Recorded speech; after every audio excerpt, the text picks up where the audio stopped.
मैं जरूर ये कहना चाहता हूं कि ये गौरवशाली इतिहास बनाने का समय आया। अभी तक तो मगध, जिसको बिहार या पाटलिपुत्र आप जानते हैं, इसका एक इतिहास रहा है, चाहे वो एजुकेशन के सेक्टर में हो, और इस भारत का स्वर्णिम काल देने वाला कोई समय था तो यही मगध था और यही पाटलिपुत्र था। यहीं के लोग उस समय स्वर्णिम काल इस भारत को देने का काम किया। मैं जानता हूं आजादी के 75 वर्षों में जहां हम एक समय उद्योग जगत में श्रेष्ठ हुआ करते थे और कलकत्ता हमारा इंडस्ट्री का जोन था, धीरे धीरे चीजें बदलती गई और टेक्नोलॉजी के माध्यम से ये देश आगे बढ़ता चला गया। और ये जो पूरा इलाका है ईस्टर्न जोन, चाहे वो कलकत्ता हो, उड़ीसा हो, झारखंड हो, बिहार हो, ये धीरे धीरे बैकफायर करते गया। फिर पिछले 20 वर्षों में आप देखेंगे उड़ीसा और झारखंड की गति बढ़ गई,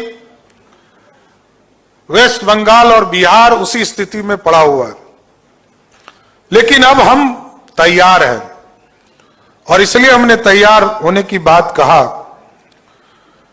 कि हमको यह एहसास नहीं था कि हमारे यहां जो सबसे बड़ी कमजोरी मानी जाती है, एक पहला वो है पॉपुलेशन। हम एशिया या दुनिया के सबसे डेंसेस्ट पॉपुलेशन वाले स्टेट हैं। लगभग बिहार और झारखंड का क्षेत्रफल लगभग बराबर है और उनकी आबादी 5 से 6 करोड़ है और मेरी आबादी लगभग 14 करोड़ है। हम इंडोनेशिया को पीछे छोड़ चुके हैं, हम बांग्लादेश को पीछे छोड़ चुके हैं, हम दुनिया में डेंसेस्ट पॉपुलेशन की ओर बढ़ चुके हैं। हमारी जबकि क्वालिटी और क्वांटिटी में तो बहुत अधिक है, लेकिन इसकी भी गारंटी है कि बिहार के बच्चे के पास क्वालिटी है।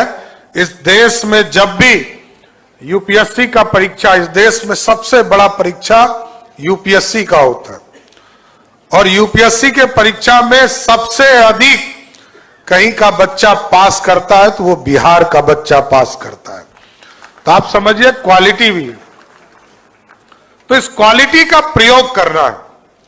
आप स्किल्ड बच्चे जब दुनिया में खोजते हैं और हिंदुस्तान में सबसे ज्यादा यदि खोजा जाता है तो बिहार के बच्चे होते।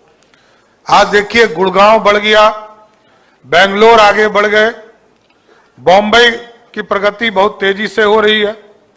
उसका मूल कारण है कि बिहार के बच्चे या तो टॉप में बैठे हैं या तो सबसे बॉटम लेवल पर भी बिहार के लोग श्रमिक के तौर पर खड़े हैं। तो हम एकदम आश्वस्त करते हैं कि जो हमारी आबादी है और जो दूसरा पानी है, और पानी का यह इतिहास रहा है कि नेपाल से आने वाली पानी पहले हमें बर्बाद करके चले जाती थी और आज से ठीक 15-16 साल पहले जब नीतीश जी पहली बार बिहार के मुख्यमंत्री होकर आए 2007-8 में, मात्र 2 लाख क्यूसेक पानी यदि नेपाल ने छोड़ा तो लगभग हमारे 14-15 डिस्ट्रिक्ट में बाढ़ की स्थिति हो गई। और इसी साल 2024 में 6.5 लाख क्यूसेक पानी छोड़ा, तब भी हमारे किसी भी पूरे प्रखंड में पानी नहीं आया। यह हमारा अचीवमेंट है, हम आगे की ओर बढ़े हैं। वाटर मैनेजमेंट का भी सिस्टम हम लोगों ने खड़ा किया। इसलिए आज हम आप लोगों से आग्रह करने आए हैं, निवेदन करने आए हैं। मैंने प्रोटोकॉल तोड़कर, क्योंकि हमको एक भागलपुर महासभा, भागलपुर के उत्सव सभा में भी जाना है और फिर आदरणीय मुख्यमंत्री की अध्यक्षता में कैबिनेट की भी बैठक सामने होनी है। और कल फिर आपके बीच में हमारे लोकप्रिय मुख्यमंत्री आदरणीय नीतीश कुमार जी भी आपके बीच में आएंगे। लेकिन साथियों, हमारी 2 कमजोरी है और दोनों को हमने कहा है कि हम इसकी ताकत बना रहे हैं। और ये ताकत आज देश के यशस्वी प्रधानमंत्री नरेंद्र मोदी के नेतृत्व में डबल इंजन की सरकार के माध्यम से हमको मिल रहा।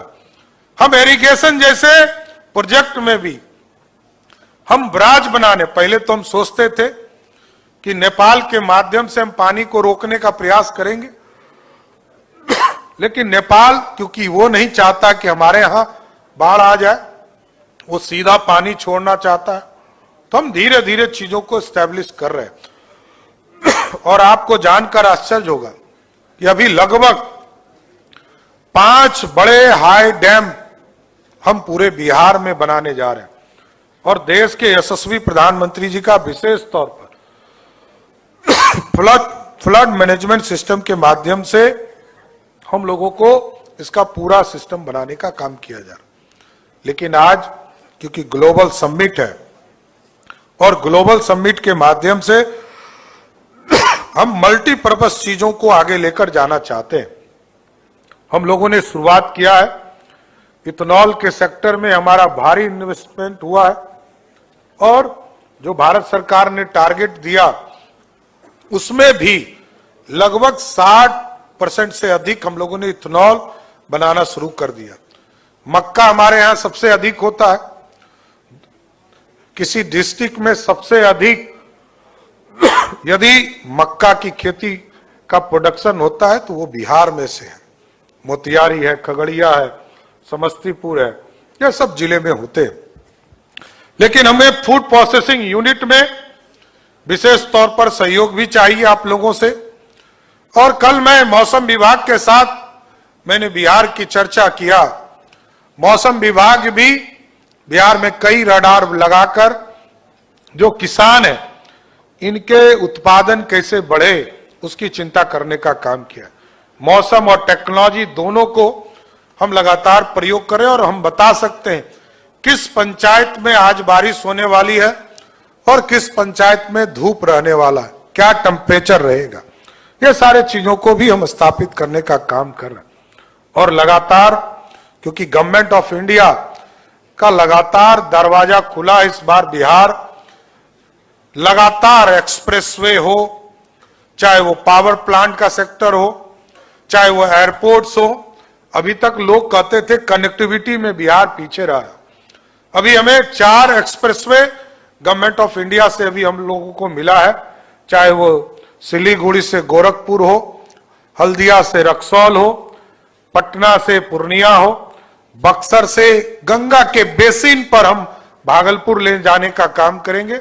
और अभी हम लोग फिर से आग्रह किया है हम लोगों ने प्रधानमंत्री जी से कि 1952 में एक समझौता हुआ था इंडो नेपाल का। ये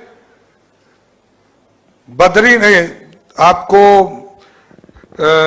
बैजनाथ धाम से लेकर आपको नेपाल के बॉर्डर तक हम एक्सप्रेसवे बनाने का काम करेंगे, जिसके माध्यम से इंडो नेपाल के भी पूरे चीजों को हम ऑर्गेनाइज कर पाएंगे इस रास्ते के माध्यम से। इसलिए हम सभी सेक्टर्स में आगे बढ़ने का काम कर रहे हैं। और एयरपोर्ट के सेक्टर्स में भी हम 10 बड़े शहर, चाहे वो हमारा टूरिस्ट प्लेस हो, वाल्मीकि नगर हो, बीरपुर जो नेपाल का बॉर्डर हो, सहरसा है, मुंगेर है, भागलपुर है, राजगीर है, आपको छपरा है, मुजफ्फरपुर है, ऐसे 10 बड़े शहर ऐसे हैं जिसको हम एयर कनेक्टिविटी से जोड़ने का काम, और इसके लिए भी भारत सरकार ने लगभग 236 करोड़ रुपया हमें उपलब्ध कराया है। और जहां हम ये छोटे एयरक्राफ्ट को लगाकर ये पूरा कनेक्टिविटी देने का काम करेंगे। अभी उद्योग सेक्रेटरी बता रही थी आप लोगों को, वंदना जी का लगातार प्रयास चल रहा है। हम लोगों ने बियाडा के माध्यम से बिहार में उद्योग जगत के लोगों को, क्योंकि एक माइंडसेट बैठा हुआ था बिहार में कि ये लैंड लॉक स्टेट है और जहां जमीन लेना बहुत टफ हुआ करता था, तो इस स्टेट में हम लोगों ने एक व्यवस्था किया और सभी डिस्ट्रिक्ट मजिस्ट्रेट के माध्यम से लगभग 8000 से अधिक एकड़ जमीन हम लोगों ने लेने का शुरुआत कर दिया है।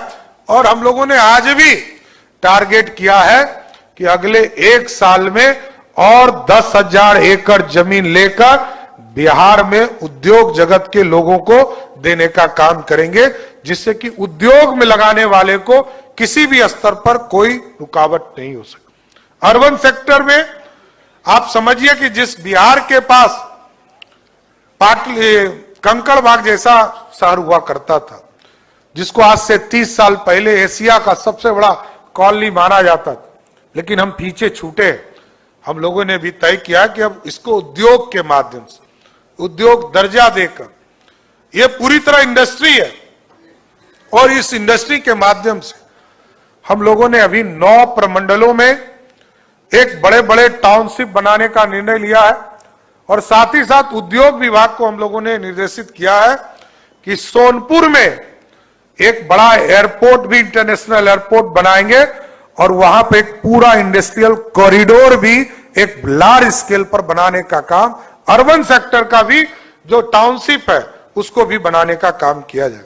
इसलिए हम तमाम लोगों को फिर से, ये नालंदा ऐतिहासिक धरती रहा है बिहार, हम विक्रमशिला की ओर भी बढ़ रहे हैं, और विक्रमशिला भी अगले वित्तीय वर्ष में आदरणीय प्रधानमंत्री जी से आग्रह किया है कि जो हमारा गौरवशाली इतिहास था, इसको फिर से स्थापित करने के लिए हम लोग आगे के दिनों में शुरुआत करने जा रहे हैं। इसलिए आज इस बिहार बिजनेस कनेक्ट 2024 के इस कार्यक्रम में आए हुए तमाम उद्योग जगत से जुड़े हुए साथियों का मैं फिर से बिहार की धरती पर स्वागत करता हूं, अभिनंदन करता हूं। और हम लोगों का टारगेट है कि इस बार बिहार में लाखों करोड़ रुपया का इन्वेस्टमेंट हो, जिससे बिहार भी बढ़े और देश भी श्रेष्ठ बनने का काम करे।